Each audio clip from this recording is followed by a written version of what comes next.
જય શ્રી કૃષ્ણ, જય શ્રી રામ. તો આપણે નીકળી ગયા છીએ અત્યારે કામરેજ બાજુ અને 9:30 થઈ ગયા છે. આપણે એક દુકાનમાં પેમેન્ટ લેવા ગયા હતા એટલે થોડુંક મોડું થઈ ગયું છે અને આજનો કોઈ રૂટ છે નહીં, એટલે આપણે નવો રૂટ બનાવવાનો છે અને આપણે નીકળી ગયા છીએ કામરેજ સાઈડ. અને કામરેજ આપણી જે જૂની મતલબમાં વચ્ચે આપણે નવી દુકાનોમાં એક વાર ડિલિવરી થઈ ગયેલી છે, તો એ દુકાનોનું વિઝિટ કરવા જવું છે કે ફરીને પછી ઓર્ડર કેમ નથી કે શું નથી અને શું પ્રોબ્લેમ છે એ બધું જોઈએ લઈ. અને આજ કાંઈ એમ થોઈ જવાનું છે નહીં, તો નીકળી ગયા છીએ આપણે કામરેજ સાઈડ. અને આપણે રંગોલી ચોકડીથી આપણે કઠોર ગામ આવે ને એ રોડ ઉપર છે અને ગોપાલભાઈ આગળ ગયા છે અને ગોપાલભાઈ લસકાણા સાઈડ જવાના છે. લસકાણાથી એક દુકાન છે અંજલી ટોબેકો કરીને મોટી દુકાન છે અને એને એકવાર માલ આપી દીધેલો છે, પણ ફરીને ભાવના કારણેથી ઓલું નહોતું આવતું ઓર્ડર. તો આજ અમે વિઝિટ કરીએ શું કરે છે, ભાવમાં માની જાય તો વાંધો નહીં આવે. અને કેમ કે અત્યારે ઘઉં બહુ મોંઘા થઈ ગયા છે, કેમ કે જો મેન આપણે હબ છે ઘઉંનું પંજાબ, બરાબર. તો પંજાબમાં અત્યારે પાણી ભરાઈ ગયા છે, તો ઘઉંનો તંગી આવશે, કેમ કે એમાં માલ બહુ ખરાબ થયો હોય છે. તો લોટનો ભાવ વધશે અને ગણતરી એવી છે કે ઘઉં મળવા મુશ્કેલ પડી જાય. તો અત્યારે આપણી પાસે ઘઉં પડ્યા છે સ્ટોકમાં, તો જોઈએ આપણે અત્યારે રેન્જમાં એને આપી શકીએ છીએ કે નહીં. અને કેમ કે અત્યારે ઝાઝા ભાગની ઘંટીઓ ઘઉં વાકે બંધ છે, જે આટા મિલ છે ને બધી એ ઘઉં વાકે બંધ છે. ઘણી ખરી અમે જોઈ છે અને ઘણી ખરીમાં માલય તે હજી દુકાનોમાં નથી પડ્યા, એ અમે ચેક કર્યું છે. તો આપણે હજી વાંધો નથી આવતો, તો અત્યારે જઈએ છીએ કામરેજ. તો આપણે અત્યારે કામરેજ ભોગવા આવી ગયા છે. આપણે કોલવાડમાંથી આપણે રોડ ઉપર ચડી ગયા છીએ અને 47 માટે. અને જો આ સામે પાટિયામાં કામરેજ લખેલું છે, તો આપણે કામરેજ ચોકડી પહોંચવામાં આવી ગયા છીએ. અને ગોપાલભાઈનો ફોન આવી ગયો, એવડા એ લસકાણા સાઈડ પહોંચી ગયા છે. લસકાણામાં જે દુકાન છે ને ત્યાં એ બાજુ જાય છે મતલબ, બરોબર. તો આપણે અત્યારે અહીંયા કામરેજથી આપણે કેનલ રોડ બાજુ જવાનું છે. કેનલ રોડે કંઈક 8-9 દુકાન છે, પહેલાં વિઝિટ કરેલી છે અને વચ્ચે ભાવ હાટો થઈને થોડુંક રહી ગયું હતું, તો અત્યારે આપણે એ વિઝિટ કરી લઈએ. અને આજે એવું લાગે ને તો કબાડી બજારમાં જવું છે, 2 વ્હીલની કબાડી બજારમાં. વ્હાઇટ લેમ્પ નખાવવો હશે 2 વ્હીલમાં. તો આપણે કામરેજ ચોકડીથી અંદર વળી ગયા છે સુરતમાં. અત્યારે આપણે આ સુરતનો જે હાઈવે છે ને મેન અંદર એન્ટર થાય એ કામરેજ હાઈવે કરીને કહેવાય, એવડો એના માથે આપણે જઈએ છીએ અંદર. અને લસકાણા સાઈડ જઈએ છીએ. આણી પાસે કંઈ દુકાનો હતી એને વિઝિટ કરી લીધી છે.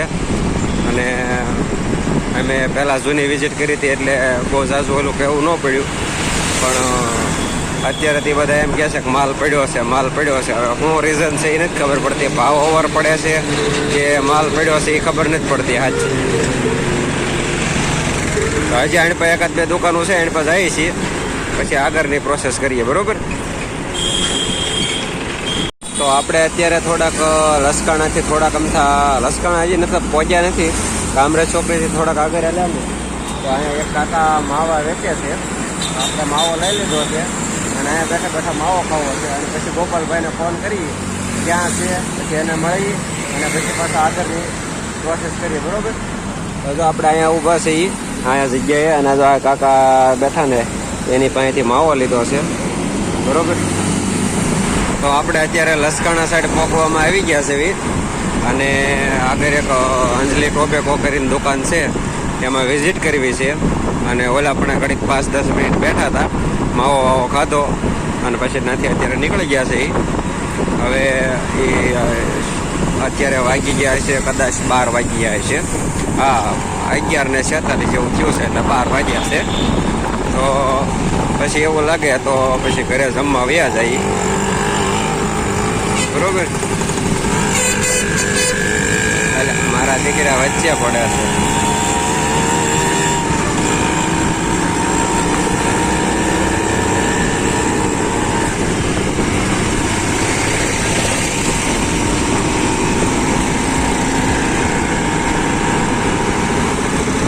સીએનજી પંપ આવી ગયો છે અહીંયા. હવે એની સામેની સાઈડ ગમે ને દુકાન છે. આ જો આ સીએનજી પંપ છે ને ગુજરાત ગેસ, એની સામેની સાઈડ જે ગેપ પડે ને એમાં ગમે ને દુકાન છે. એક તો સામે સુંદર એડ્રેસ છે, ત્યાં નહીં, આગળ આગળ છે કાંઈ. ચાલો એ દુકાનને ગોતીને એને વિઝિટ કરી લઈએ. અત્યારે આપણે અંજલી ટોબેકોમાં રહીને રિટર્ન નીકળી ગયા છે કામરેજ ચોકડી બાજુ. અને અંજલી ટોબેકોવાળાએ એવું કીધું કે માલ અત્યારે પડ્યો છે અને તમે જે ભાવમાં કહો છો એ ભાવમાં તો હું વેચી દઉં છું એમ. એટલે આપણે થોડોક ભાવ ઊંચો પડે છે. અને આ લોકો ફૂલે અડધું મિક્સ કરીને આવે ને એ લોકો સસ્તા ભાવમાં આપીને વૈયા જાય છે. અને આ લોકો મજૂર લોકોને કંઈ ખબર ન પડે કયો લોટ ખાવો કયો ન ખાવો, સસ્તો ભાળીને હાલો લાવો લાવો કરે એવું થાય.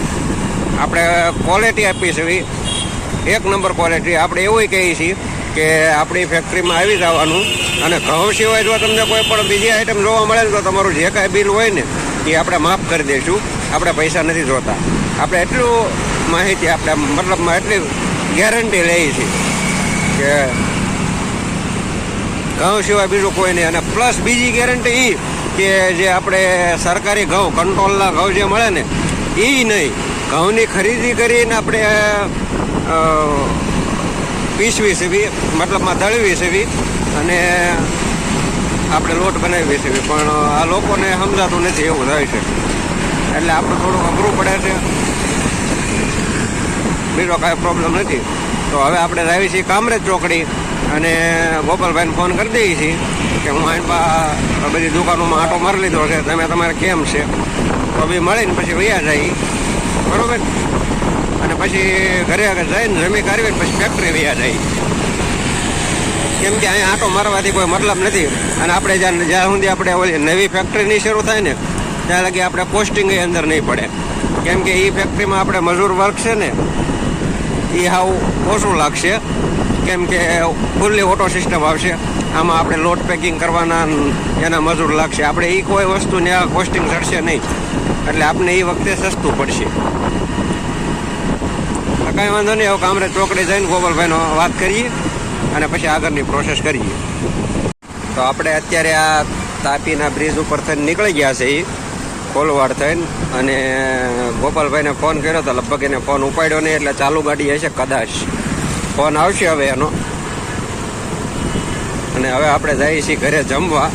અને તાપીનો બ્રિજ છે, જે ઓલો નાનો બ્રિજ છે ને એના સામેની સાઈડ જો ઓલો મોટો બ્રિજ છે. અને આ તાપી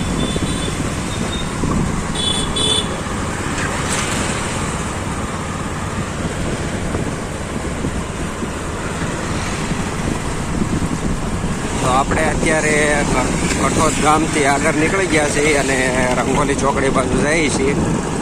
અને નવો એક મોબાઈલ લેવાનો વિચાર છે. કેમ કે ઘરનો ફોન હવે હાવ બગડી ગયો છે, એટેક આવ્યા રાખે છે અને મતલબમાં ચાલુ એટલે બંધ થઈ જાય છે. તો આપણે ઓપ્પો K13 આવે ને, K13 એકડે તગડે 13 એ લેવાનો વિચાર કર્યો છે. 20,000 રૂપિયા પ્રાઇસ છે. 8/256 જીબીની. અને પ્રોસેસર થોડું સારું છે. વિડીયોમાં બધું જોયું હતું. અને આપણે શું કહેવાય EMI માથે લેવાનો વિચાર છે અત્યારે. તો જોઈએ પછી કેટલો શું પડે છે, શું થાય છે.